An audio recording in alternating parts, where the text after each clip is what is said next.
Welcome to my YouTube channel. ఈరోజు vegetables biryani చేసుకున్నామండి. ఫస్ట్గా వెజిటేబుల్స్ మంచిగా వాష్ చేసుకొని ముక్కలు యాడ్ చేసుకోవాలండి. వీడియో మా పాప తీస్తుందండి. ముందుగా వెజిటేబుల్స్ని మంచిగా వాష్ చేసుకొని వాటిని ఒక గిన్నె ఉడకబెట్టుకోవాలండి. తర్వాత ఒక గిన్నెలోకి తీసుకోవాలి. అందులో కొంచెం పసుపు అండ్ కొంచెం సాల్ట్ వేయాలండి. అండ్ తర్వాత కొంచెం కారం అండ్ అలాగే నిమ్మకాయ పిండుకోవాలండి. లైట్గా కొత్తిమీర వేసుకోండి, చాలా బాగుంటుందండి కొత్తిమీర వేసుకుంటే. అండ్ అలాగే పెరుగు కూడా యాడ్ చేసుకోవాలండి. అండ్ బగారా ఆకులు వేసుకోండి కొంచెము.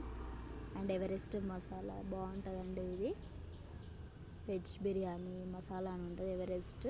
సో మీరు కూడా ట్రై చేయండి, చాలా బాగుంటుందండి. అది పౌడర్ కొంచెం ఇందులో మిక్స్ చేసుకోండి, చాలా టేస్ట్ ఉంటుంది. అండ్ పెరుగు వేసుకోండి. అండ్ అన్నీ మంచిగా మిక్స్ చేసుకోవాలండి.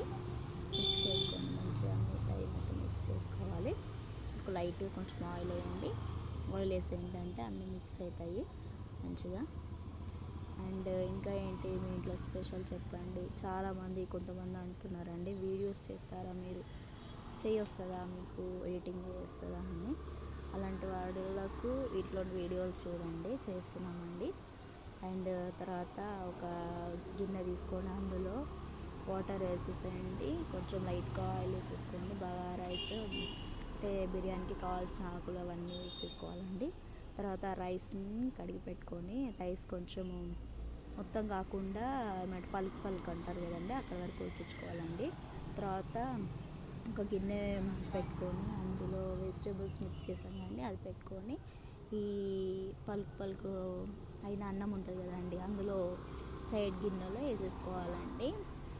తర్వాత దమ్ పెట్టేసుకోవాలి. అంతే, ఎంతో సింపుల్ అండి, ఎంతో రుచికరమైన బిర్యానీ రెడీ అండి. మనకు కావాల్సి ఉంటే ఎగ్స్ అనేది కొంచెం డీప్ ఫ్రై చేసుకోవాలండి. డీప్ ఫ్రై చేసుకొని ఇందులో మిక్స్ కూడా చేసుకోవచ్చు.